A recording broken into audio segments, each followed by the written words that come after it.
sudah hampir selesai. Saya langsung buku poin saja. Kalau gerakan Green Islam ini mau sukses, itu ada beberapa resep sederhana menurut saya.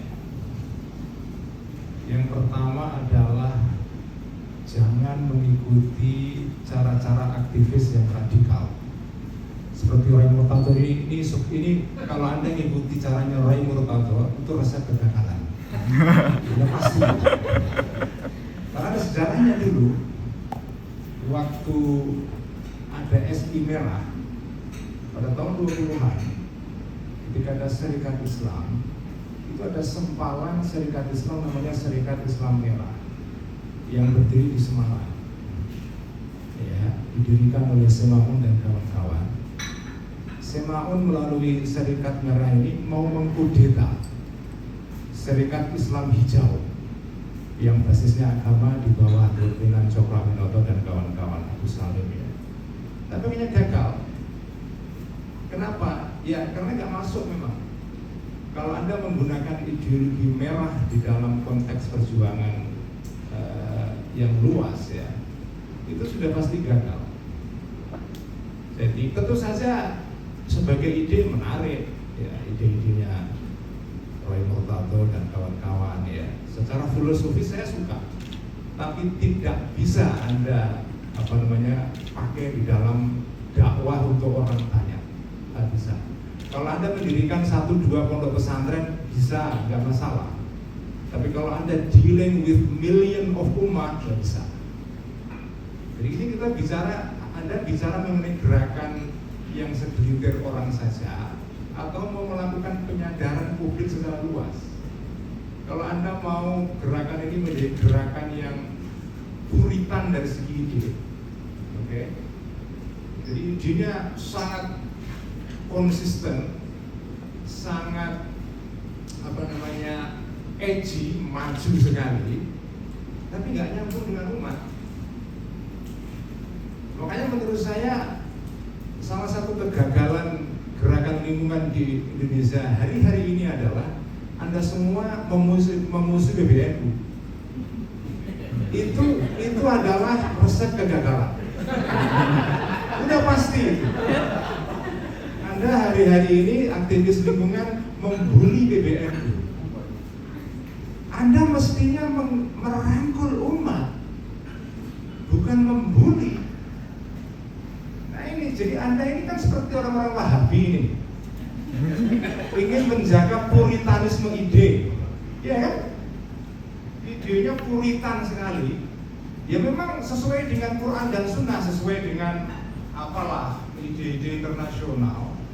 Tapi Anda nggak nyambung dengan masyarakat. Itu kritik saya dalam tulisan kemarin saya di Kompas itu. Soal lingkungan ini mau Anda jadikan apa? Ideologi atau fikih? Kalau Anda menggunakan pendekatan ideologi, gagal. Saya menjamin gagal, sudah pasti. Memang pendekatan ideologi ini memuaskan Anda sebagai aktivis dan intelektual, pasti. Saya sendiri pernah berada dalam sektor ini lama sekali. Jadi begitu saya masuk di dalam organisasi besar seperti ini, saya paham. Anda harus punya humility, punya kerendah hatian melihat masalah ini kompleks. Kalau Anda menggunakan ide yang puritan sekali, nggak nyambung. Jadi pesan saya adalah kalau Green Islam mau sukses, jangan mengikuti cara-caranya Roy Murtado. Saudara, atau anak-anak teman-teman yang semadhab dengan Roy Murtado, silakan. Kalau ada mau gagal, monggo. Kalau mau gagal, monggo. Sudah ada sama sejarahnya kok. Serikat SI Merah itu gagal, malah akhirnya dibubarkan oleh Belanda.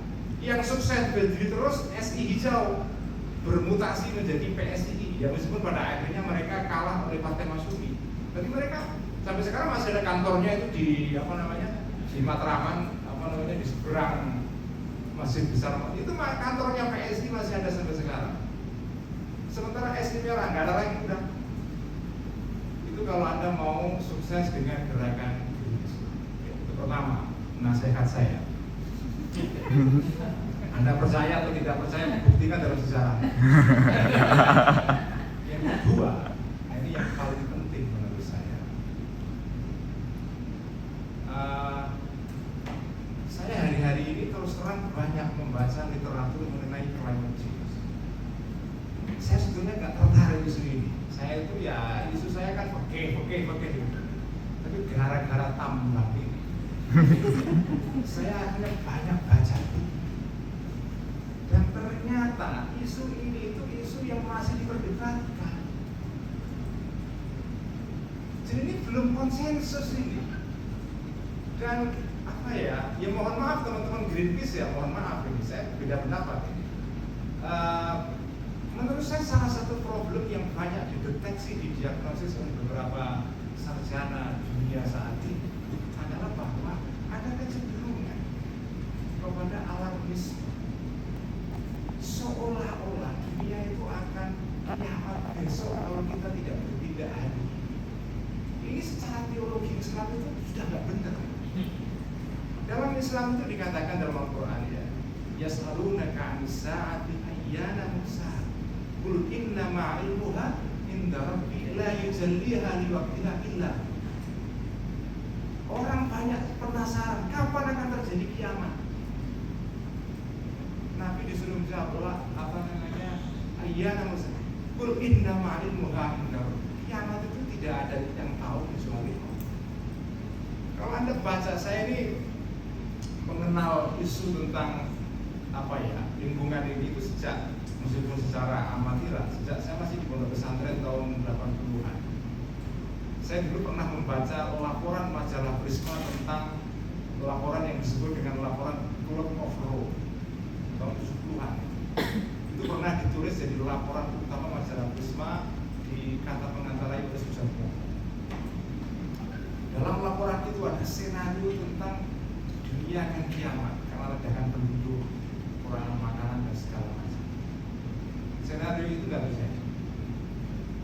Kemudian jadi ternyata prediksi tentang adanya kiamat saat dalam pengertian apapun, apakah kiamat kubro atau kiamat sugro, kiamat lingkungan, kiamat ekologis atau apa, itu sudah banyak sekali. Tahun 2009 Al Gore, calon presiden Amerika yang kalah dulu itu pernah memprediksi bahwa tahun 2013 itu seluruh es di kutub utara akan meleleh semua. Itu tahun 2009. Dalam waktu 5 tahun akan leleh. Tahun 2013 lewat gak ada apa-apa. Jadi prediksi-prediksi tentang kiamat itu ternyata tidak hanya dibikin oleh dukun-dukun atau habaib. Ya, banyak juga habaib yang memprediksi tentang kiamat itu. Ternyata diprediksi juga oleh ilmuwan-ilmuwan juga. Dan tidak ada yang benar. Ini tidak berarti saya anti sains ya, enggak. Tapi saya ingin mengajak teman-teman untuk realistis. Jadi saya melihat teman-teman yang di sini madhabnya semua madhab satu warna sebetulnya. Madhab yang percaya kepada narasi tentang bahwa climate change itu akan membawa kiamat besok hari. Nah untuk hal ini saya mengajarkan teman, mungkin saya mohon maaf ini suaranya agak beda ya. Gak apa-apa kan? Saya agak beda. Kalau Anda ingin membaca versi lain terhadap isu ini, ada buku yang baru saya baca minggu ini, bukunya Lombok, False Alarm. Itu menarik sekali. Dia ini aktivis lingkungan dari Swedia, dan dia mengatakan bahwa sekarang ini banyak narasi mengenai perubahan iklim ini yang berbau alarmis, nakut-nakuti orang kiamat besok hari. Itu bagi saya itu bermasalah sekali. Nah dia mengatakan, dia menganjurkan, oke, kita sekarang mari melihat masalah ini secara lebih objektif. Yaitu dia mengenalkan konsep tentang reasonable environmentalism, gerakan lingkungan yang masuk akal. Itulah menurut saya fakih itu. bukan ideologi. Fikih itu adalah melihat masalah secara reasonable, dilihat mafsadah maslahahnya. Jadi kita melihat masalah bukan ideologi gitu loh. Kalau sampai ideologi udah pasti gagal, karena ideologi itu membutakan kita kepada fakta.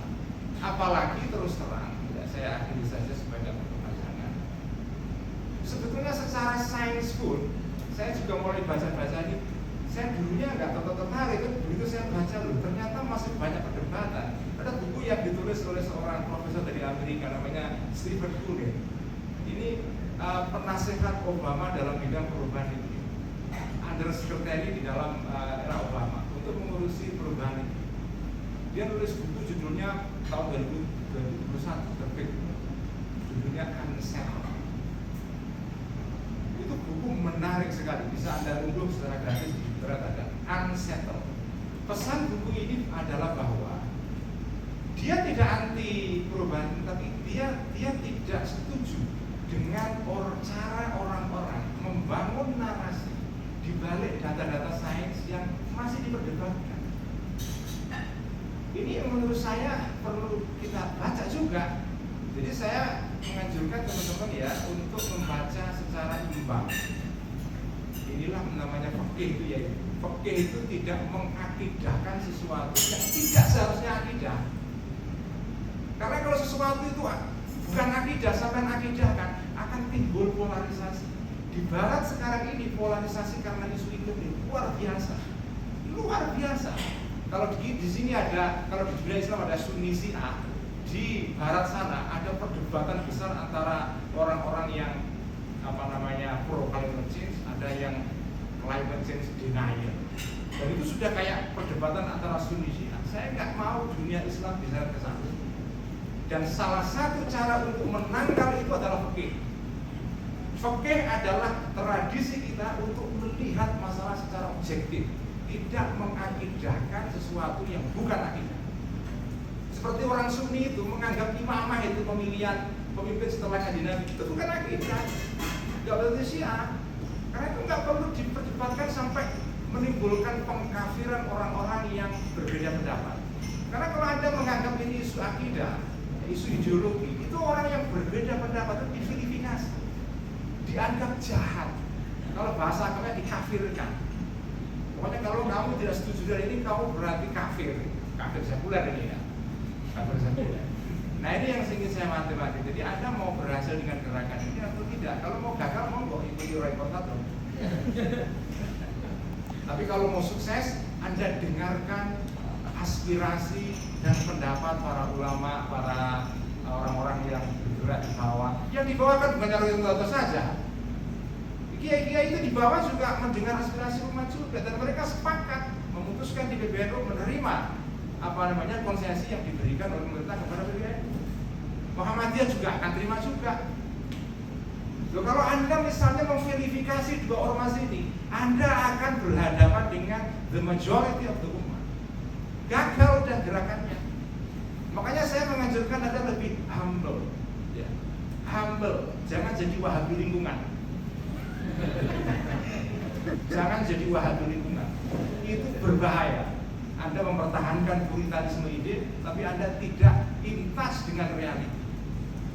Nah ini yang bisa saya sampaikan, memang agak sedikit keras karena saya agak terprovokasi gitu oleh beberapa pembicaraan di sini. Ya. Mohon maaf, semoga ada manfaatnya. Terima kasih. Assalamualaikum warahmatullahi wabarakatuh. Waalaikumsalam. Ini maksudnya sebetulnya kita tidak berharap ada polemik sih, kontribusi masing-masing saja. Gitu. Seperti apa kita mendorong tentang isu tentang Green Islam, gerakan Green Islam ini sehingga lebih bermanfaat. Tentu saja jalannya bisa macam-macam. Ada yang ke ideologi, ada yang ke teologi, ada yang ke praktis, ada yang macam-macam. Nah ini yang menurut saya memang perlu